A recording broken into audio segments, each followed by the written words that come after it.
Chris Sproul. I'm an environmental attorney. I represent nonprofit environmental groups and Native American tribes.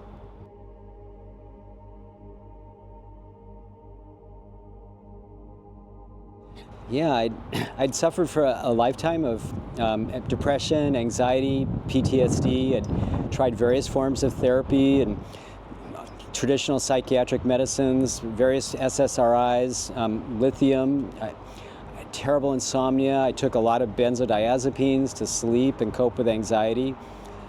Some of these things helped, but they were never really that effective.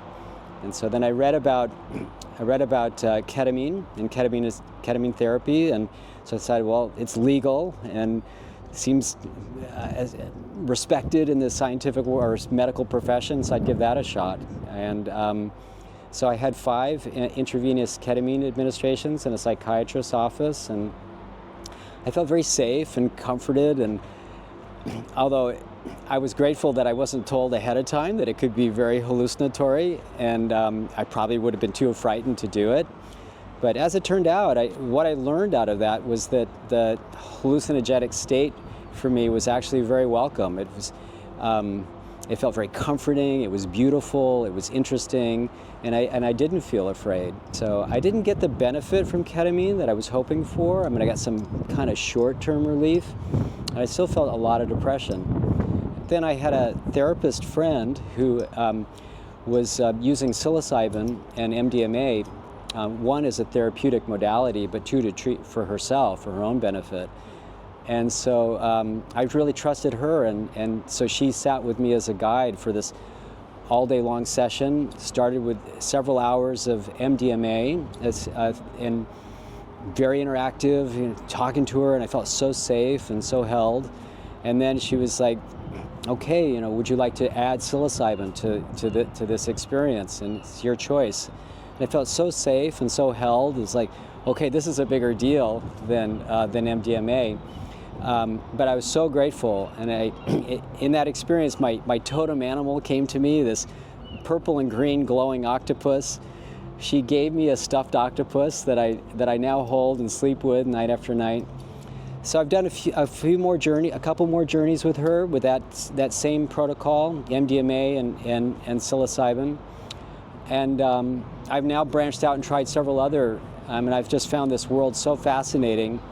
Like, each molecule has its own flavor. But I now tell anyone who will listen, I feel 90% cured of depression, 70% cured of anxiety, 55% cured of PTSD, and I don't have insomnia anymore. I sleep like a baby, and I've stopped all conventional psychiatric medicines.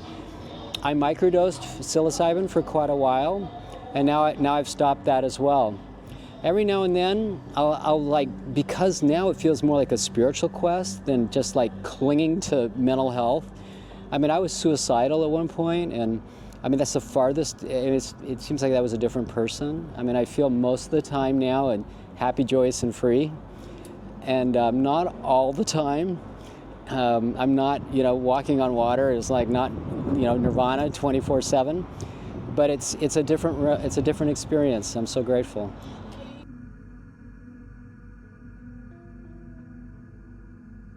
Yeah, well, like I said, I mean, before I was so much of the time like just white knuckling it. I mean, I felt so anxious, just so clinging, and then I would clinging to trying to have some kind of well-being.